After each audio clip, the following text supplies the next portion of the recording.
Showing off, don't wanna have to wait tonight. Wait tonight, better off. I'm gonna find my way tonight. Wait tonight, won't you talk to me? I wanna heal your sorrow. Won't you talk to me? We'll make a new tomorrow. Won't you talk to me?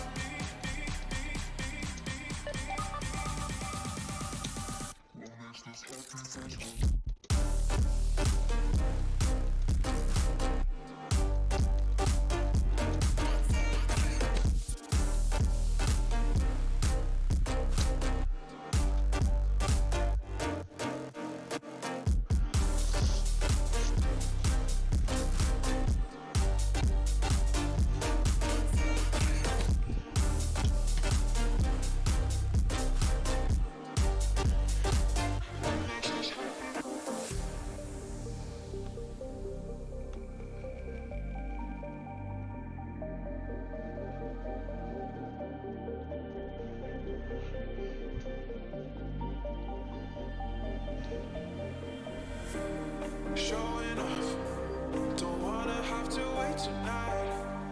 Wait tonight, better off. I'm gonna find my way tonight. Wait tonight, won't you talk to me? I wanna heal your sorrow. Won't you talk to me? We'll make a new tomorrow. Won't you talk to me?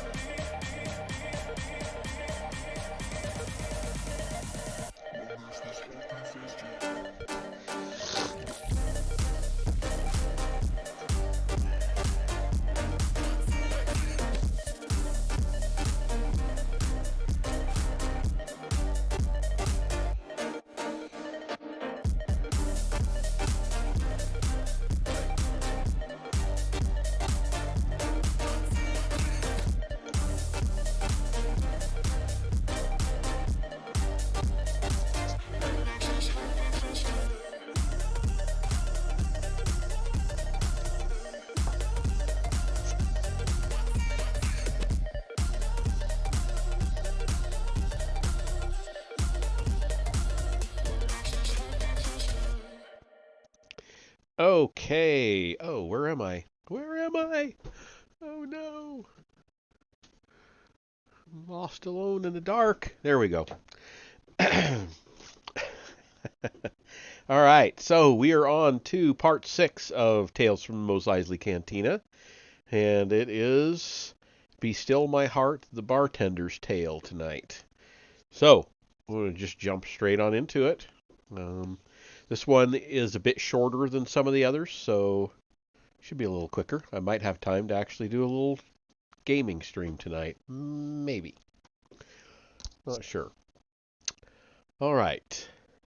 On his way to work, Wooher, after double noon shift after double noon shift, that's kind of weird to say, after double noon shift, bartender at the Mos Eisley Spaceport Cantina was accosted.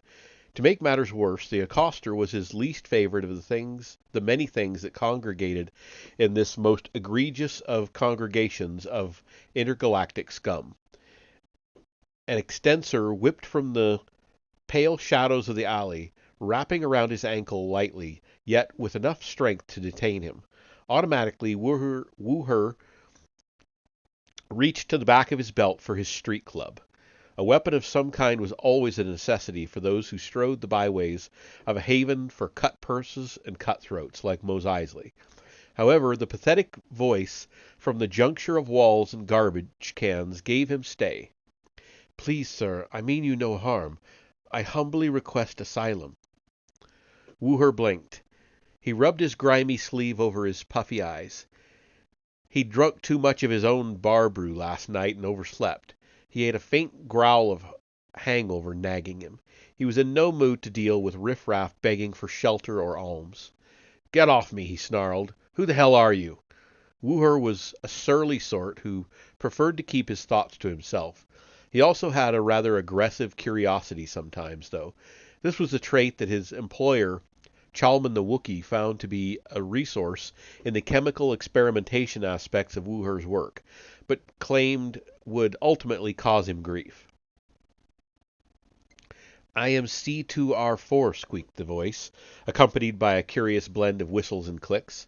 I have escaped from the Jawas, who intend to utilize me for spare parts, despite extreme functional utility if I am left in one piece, to say nothing of the value of my consciousness. Through sheer good luck, the Jawas used a corroded restraining bolt, which fell off, allowing me to escape. Wu-Her moved farther into the shadows, his eyes adjusting farther away from the ambient, anguished brightness that was one of the planet Tatooine's charming qualities. There, amongst the stacked refuse and plastic and metal containers, squatted one of the oddest things that Wu-Her had ever laid eyes upon, and Wu-Her had laid eyes upon far too many of these scuttling tech rats for his taste. You're a blasted droid, he spat. The metallic creature released what little tension was left in the extensor and cringed back with the vehemence of Wu-Her's accusation. Why, yes, sir, I am indeed, but I assure you I am no ordinary droid. My presence on Tatooine is a mistake, on a veritable cosmic level. The droid's body was low and rounded, similar to the streamlined contours of R2 units. However, this was where the similarity ended. Bulbs and boxy appendages hung like balconies on the robot's sides, amidst an array of two whip-like metal extensors and two armatures invested with digits. In the very middle of its sensor node face was an opening with a grill set with what appeared to be a jagged, sharp teeth. The whole affair looked cobbled together, as though the droid had indeed begun its life as an R2 unit, but had been sent on to other paths with the help of a demented mechanical mind, owning a half-baked electronic and welding talent. Wait a minute, you look like a souped-up R2 unit, but you sound like one of those pansy protocollers. My components include aspects of both units, as well as several more. However, my specialties include meal preparation, catalytic fuel conversion, enzymatic composition breakdown, chemical diagnostic programming, and bacterial composting acceleration. I am also an excellent blender, toaster oven, and bangcorn air popper, and can... Oh, bangcorn. Popcorn. Air popper, and can whip up an extraordinary meal from everyday garbage. Wu-Her goggled at the plasteel contraption in disbelief. But you're a droid. I hate droids. I would be of extraordinary use. Wu-Her wondered why he was even giving the droid the time of day. Damned curiosity, that must be it. He needed a blasted brain scrub. That's what he needed. Look, machine excrement, I despise your kind, as does my boss, for good reason. Even the lowliest Jawa knows what tribe he's from, even if he's stabbing that tribe in the back. You droids, who knows who you are or where you're from? You look like bombs, and 9 times out of 10 you blow up in the face of your owners, doubtless just to spite them. Wu-Her lifted a foot, planted it squarely on the thing's head. Now get out of my way. I have work to do. He gave the thing a shove. It rolled back, beeping, into the recesses of its corner as Wu-Her proceeded on his way. Sir, kind sir, forgive my offense. Reconsider. I shall be here all day, recharging my batteries.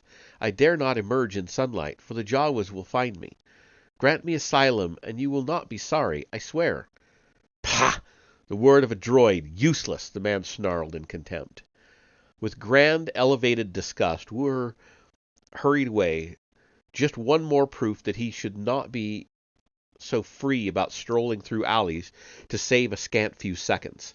He avoided the darker, cooler ones, since they tended to attract crowds. This one, though, was lighter, and Wu-Her had thought it would be a safe shortcut. The normal byways of Mos Eisley were a dusty cloud through which double suns beat hot radiation upon ugly buildings and hangars. Occasionally a roaring beast of a spaceship would propel itself into the brightness of the sky, or descend shakily to hunker down in hiding. The place smelled even more strongly of its usual blend of noxious space fuels and heated alien body effluvia. touched with the occasional whiff of exotic spice, or rather more mundane rot or urine. Wuher noticed amidst the urban burblings a larger number of speeders than usual, as well as a discomfiting percentage of stormtroopers. Something odd was afoot, that was certain. Oh well, it just meant that maybe he'd be busier at the cantina today. Another shuck, another buck, as Chalman so eloquently stated. Still, as the human bartender bustled through the busy streets, sun hood up, squinting, he was bothered by that droid who had accosted him. Wuher was well aware that droids were essentially harmless. To hate them was like hating your latrine or stove or moisture evaporator if they'd somehow been overlaid with innocuous consciousness. True, droids tended to be essentially faithless, with no ethical or racial structure. So were a lot of biological aliens that Wuher had met. The truth, the bartender knew, was that droids were an easy target. Wuher had been abandoned on Mos Eisley in early youth, a human amidst people's... Wow, I just cannot read tonight. A human amidst peoples who disliked humans. He'd been kicked about and spat upon all his squalid, hard life. His boss hated droids, essentially because they didn't drink and thus took up necessary room in the cantina that might be occupied by paying customers. Wuher hated everyone, but droids were the only creatures he could actually kick with impunity. He was a bulky, middle-aged man, Wuher, with a constant late-afternoon shadow beard, dark bags under his eyes, and a surly attitude from the top of his greasy head to the depths of his low, stony voice. His eyes were hard and dark, and it was impossible to see anything but quotidian, amoral stoicism in them. However, a small fire flickered in his heart, a dream that he kept alive with hard work through years of drudgery. At night, shuffling back to his grimy hovel, often as not a little tipsy from his own spirits, Wuher would gaze up at the night stars in the blessed cool, and it would seem possible to actually reach up and touch them, possible to live out his fantasy. Perhaps then, when that dream was achieved, he would no longer have to kick helpless, imploring droids to bolster his own pathetic self-esteem. Perhaps then he could give something to lesser creatures than he. The lumpy mushroom shape of the cantina billowed before him. Wuher stumped around to the rear entrance. He took out his ID card, unlocked a door, and walked carefully down dark steps. He turned on lights. It was not dank down here in the cellar. There were no dank basements on a world like Tatooine. However, a dry, earthy smell was the foundation for all the other scents that fought to it for attention here. Smells that hung upon the rows of laboratory equipment, barrels and tanks and vats that rose from tables, and the floors like ridges of metal, plastic, and glass mold. Chalman imported a minimum of drinking materials, the cheap bastard. The rest of what the Mos Eisley Cantina served was either made in the city or down here. Wuher had little time. His shift topside started soon. Nonetheless, an urgent sense drove him to a small alcove in the rear section, a portion of the large basement where the other employees seldom ventured. He turned on a small light there, revealing a machine consisting of coils, tubings, dials, and glass beakers. In the largest of these beakers, a small amount of dark green fluid had collected. Wuher examined the dials, detailing gravity and chemical composition. A kind of acrid effluvia hung over the exposure, like moldy socks. Sweet music to Wuher's nostrils, and the dials and the digital readouts, why, they displayed almost exactly the ratios of contents that Wuher had calculated was necessary. A shiver of excitement passed over him. This could be the stuff, his elixir, his perfect liqueur, suited expressly to the biochemical taste buds of no less a personage than Jabba the Hutt.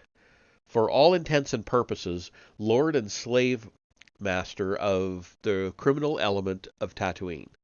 Wooher contained his trembles, took a deep breath, and found a sterile dropper tube. He lifted the stopper of the beaker, inserted the tube, and sucked up a minuscule amount. Carefully, he withdrew the jade treasure.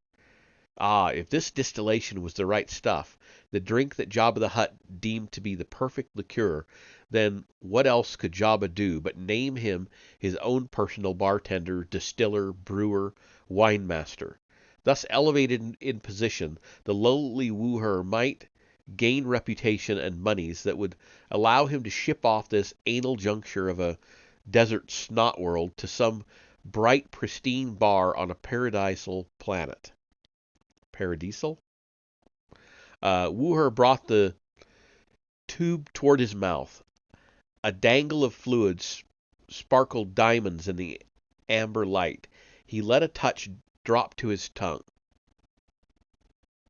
A flash and sizzle. A sliver of gas slithered off. The pain was immediate, but he bore it. He allowed the flavoids to creep upon his palate like death marchers with cleated boots. He winced and cringed and endured.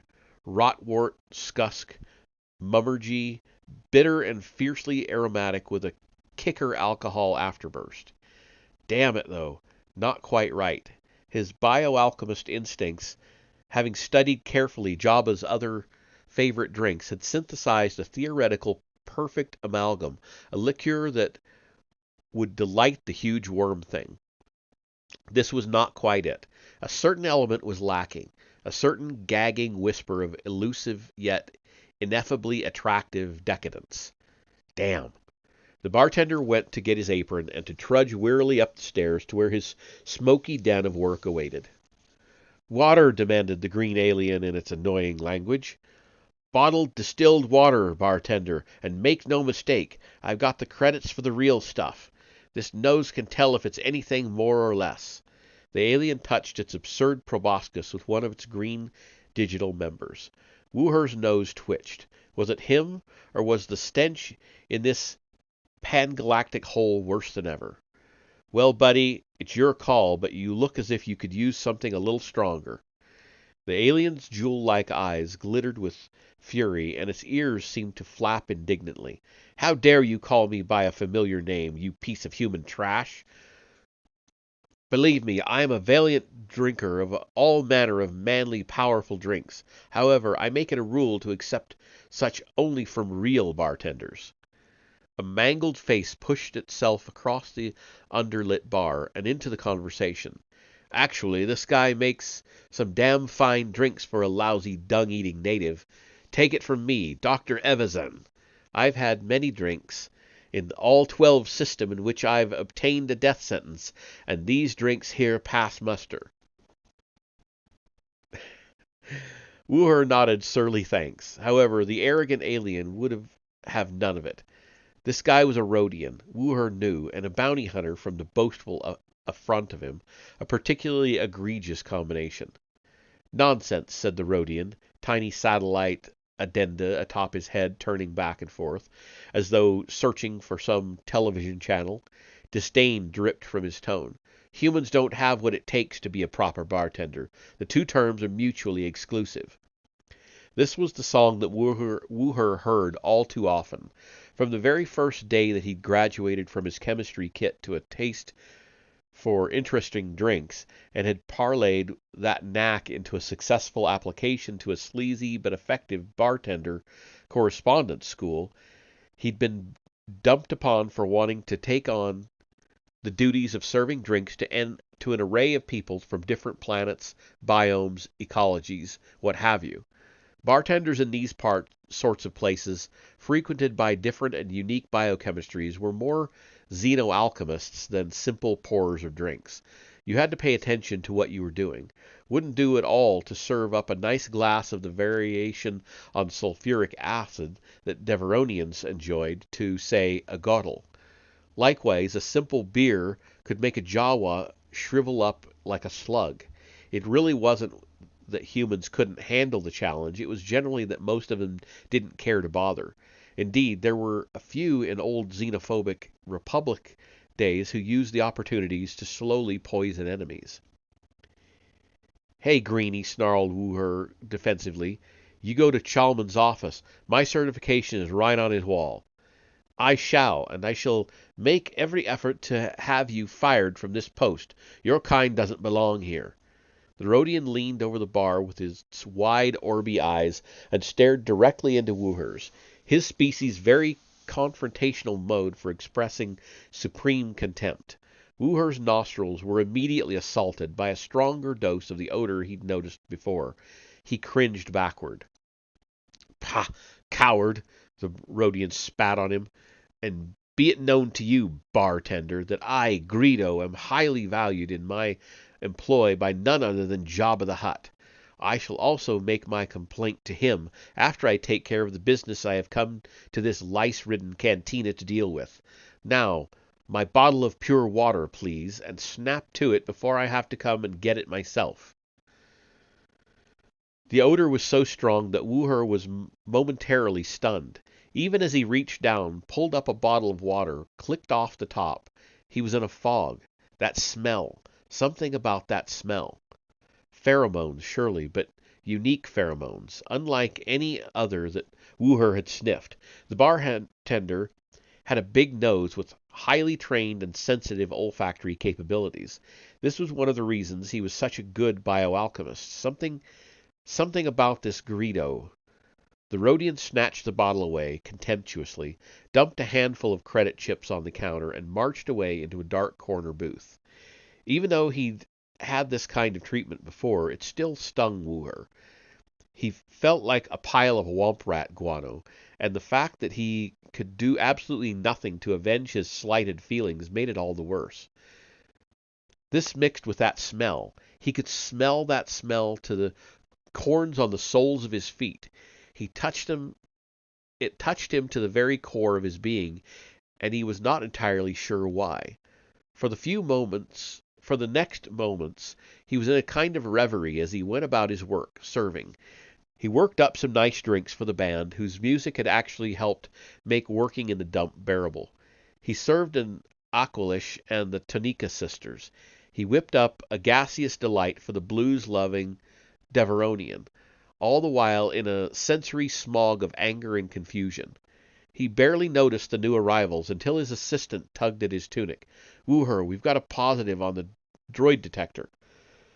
Alarm swept away the mental images as Wooher turned away and looked down at the little Nardian creature, two of his forearms still busy washing glasses. "Thank you, Nakar." Wooher turned his attention to the entranceway, to where an old man and a young tow-headed fellow were making their way into the light-speckled, smoky darkness of the tavern, followed by a sparkling, mincing protocol droid and a rolling R2 model. "Hey!" called Wooher in his best gruff voice. "We don't serve their kind in here." There was some confusion. He had to make his position clear. "You're droids. We don't want them here." The droids left. He got particular satisfaction from booting the droids out.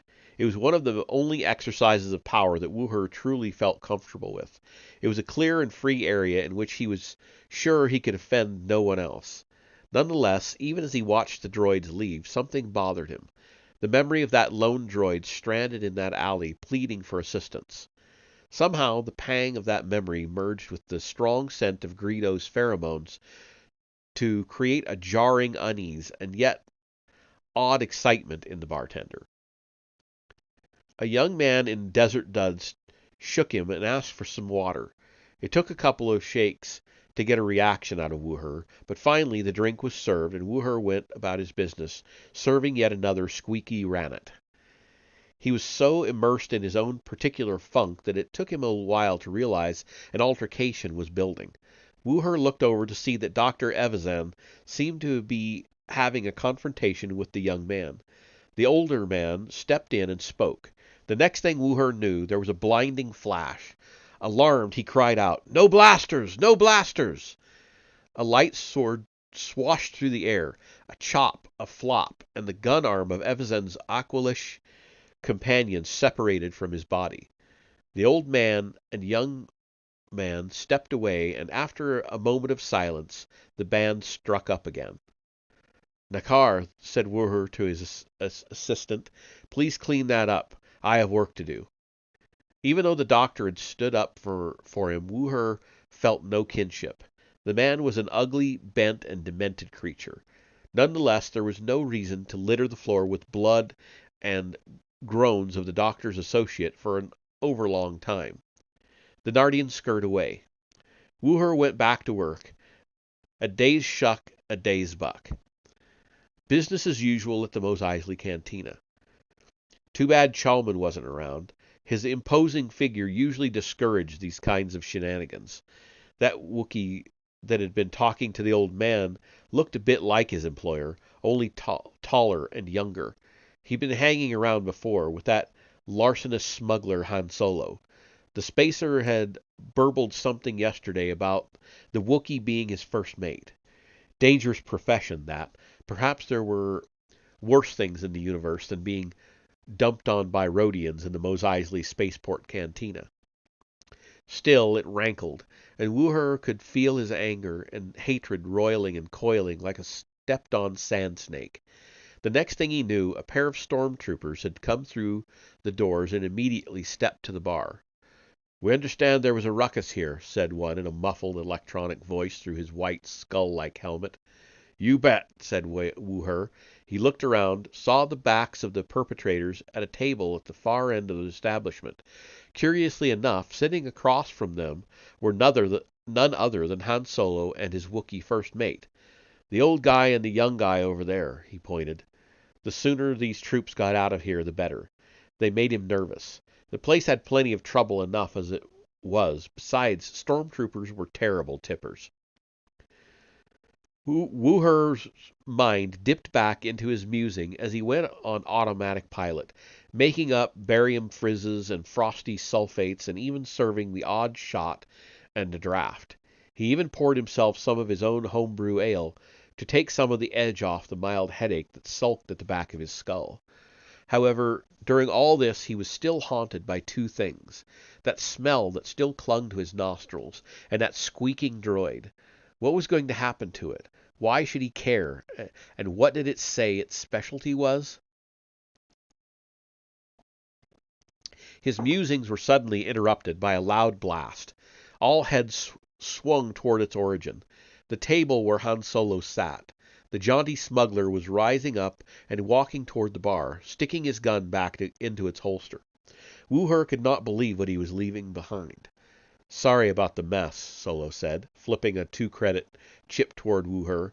Normally, Wuher would have immediately slapped a palm down onto the coin to prevent its appropriation.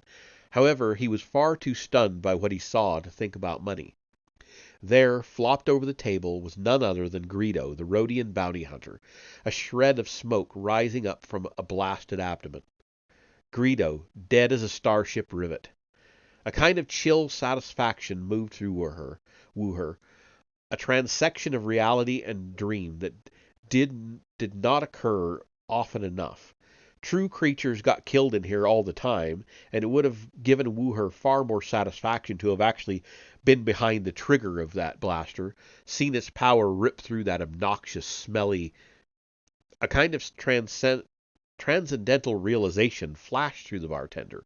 Thought processes meshed thunderously in his head, and it was as though the heavens had opened and the light of cosmic wisdom poured down upon him. That droid, that odd, frightened droid. He had to get it out of harm's way. He had to save it. "Nakar!" he called. The little creature scuttled up. "Did you see that, sir? I saw that Chalman... I say that Chalman should take all guns at the door. I say... Are you going to be the one to do the body searches, Nakar?" The assistant bartender was stunned speechless at the notion. "Take over for me. There's an urgent task I must attend to. I shall be back soon. In the meantime, do not allow the body of the Rhodian to be moved a centimeter. Don't let those Jawas try to bag it, take it out of here. Do you understand?" "Yes, of course. But if the police..." "They can examine it all they want to, and there's no question about who did it. However, claim it in the name of Chalman. It's officially our property now." "But why can't you... Where are you going?" "I'm embarking on a mission of mercy. Thus saying, Wooher left. The droid was not amongst the refuse cans. Alarm filled Wooher. The thing had said that it would be here until nightfall. Its absence could only spell foul play. Wooher bent and examined the sandy floor. Sure enough, tracks, fresh tracks, leading down the alley in the other direction. Without a further thought, either for caution or self-protection, the bartender hurled himself after them. The droid must be saved. He puffed through the twisting alleys, following the tracks. The sound told the story clearly enough. Droid tracks, the ground told the story clearly enough. Droid tracks, a pair of small shoe tracks. A Jawa had scoped the metal being out, as it had feared. As he had moved along, Wooher removed the club from the back of his belt. Within moments he heard the telltale beeping and chitter, the sound of the droid and its new master. Wooher slapped himself against a wall, peered around the corner. Sure enough, there they were, waddling along. The Jawa had clamped a restraining bolt on the odd-looking droid. They were within yards of a main thoroughfare. He must move quickly. Without hesitation, Wooher the bartender leaped out from his concealment, ran up behind the Jawa, and fiercely and conclusively brought down his club upon the back of its hood. Thunk! The Jawa went down like a bag of smunk roots. Speedily, the bartender dragged the hooded creature back to the darker part of the alley, trailing a slight seepage of blood. He went to the droid, examined its body, and found the restraining bolt. He pulled it off and tossed it after the downed Jawa. The droid came alive. "Sir, you have saved me. You have delivered me from my enemies. That's right, C2R4. You have undergone a change of heart. I knew it. I knew it. I could tell that deep within you there beat a heart of gold. That is why I risked my encounter with you. Why, this is marvelous. This is what they write stories about. A hard soul, changed for the better. Thank you, kind human. Oh, thank you." "You're welcome, C2R4. Yes, I realized that you were a wronged droid. The squalor and sadness of my life made me realize that I should do something good and worthwhile for once." Wooher smiled. "However, we shouldn't just stand here and banter. There are doubtless more Jawas about. We should get you back to where it's safe." "Oh, my lucky stars shine this day. Sir, you have redeemed my faith in the true, pure spirituality of the human soul. For you see, we droids, though of metal, possess consciousness, and thus spirituality as well." Brother. Oh, good. I'm sure we've got a lot of philosophy that we can discuss. First, though, we should hurry on," said Wooher solicitously. "Is there anything that I can do to ease your path?" "You already have, kind sir, and here I was thinking myself the poorest, most bereft soul in Mos Eisley. There is indeed room for growth in the purity of the human soul." "Yes, I have had a complete turnabout in my attitude towards droids," said Wooher. "I am bringing you back to the Cantina. I will hide you in the basement where there are no droid detectors." Oh," said the droid, clearly enraptured by this stunning turnabout. "Finally, I experienced the milk of human kindness." "Oh," said Wooher with a wry grin, "I don't think I'm particularly interested in milk today." The drop depended, a jewel of promise. Dropped. The usual pain, of course. Too bad, but that was the price you paid for system incompatibilities. Still, Wooher bore it stoically, even gladly, awaiting the news his taste buds would bring. Already his quivering nostrils were behaving in a positive fashion, as the familiar wisp of steam rose to tickle them. Around Wooher, as though hovering expectantly, were all the trappings of his experimental alcove, along with its 2 new additions. Yes, this was new. He detected a hint of bergamot. Better, something more, and it struck him with such tremendous power it was as though someone had kicked him in the head. The taste of 2 bloody aliens, a rut in a tangle of erupting spice pods and mud mushers. Okay, that's a rough sentence to read. He fell off his stool, a spasm racking him. Master, master, cried C2R4. Are you all right? Wooher shivered. He shuddered. He arose, a silly smile on his face. Wow! He looked over at the larger beaker, already almost half full of this deadly elixir, and with so much more still bubbling in the works in the coils and guts of his makeshift lab. It's even better than I'd hoped, he said. This is exactly the liqueur that will appeal to Jabba the Hutt. Jabba the Hutt, master? Said the droid. Is he not the criminal gang lord of this territory? Nonsense, said Wooher. He is wronged by his enemies. He will not only be my benefactor, but ultimately yours as well. Indeed! Yes, of course. We're going into business together, C2R4. First we shall work for Jabba the Hutt. Then we shall shake the miserable dust of this detestable planet from our heels. Greatness, C2. We are destined for greatness. The rough bartender beamed at his new collaborator. C2R4 stood in the very center of the alcove, below a new item that extruded from his barrel side. A spigot was a small bottle full of an emerald gray liquid. Just a few small drops of this stuff had been sufficient to give Jabba's liqueur its new and wonderful kick into the territory of greatness. Wooher, bioalchemist extraordinaire, was going to be able to keep Jabba the Hutt happy a very long time. From the droid grill jaw extruded a naked green alien foot, pausing for a moment before it too was processed to remove every last bit of precious juice in C2R4's excellent chemical extractors. Hanging on a spike by the bubbling still was the other new occupant of Wooher's biochemical alcove, the head of Greedo the Rhodian. Nakar had had to fight hard with those Jawas to procure the body. It had cost him several rounds of free drinks, but it had been worth it. Here's to your pheromones, Greedo, said Wooher, the bartender, hoisting his dropper in toast. Han Solo did both Rhodian females and yours truly a vast favor. The head glared back blankly. I must say, the creature was a gnarly, gristly thing, the droid said. I'm afraid that my grinders shall be needing a sharpening before this arduous effort. Or after this arduous effort. Wooher grinned and winked. Nothing's too good for you, C2. Believe me, this is the beginning of a beautiful friendship. For indeed, now Wooher the bartender had an entirely new attitude towards droids. The end. There was some pretty corny dialogue there, but, you know. All right, that takes us to the next one, which we'll pick up next week, and that is Night Lily, the Lover's Tale.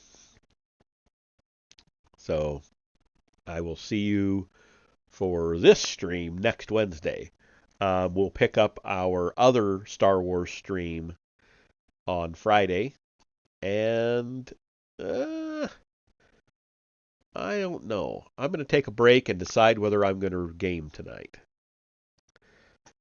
So I will see you all either in a little bit or tomorrow night.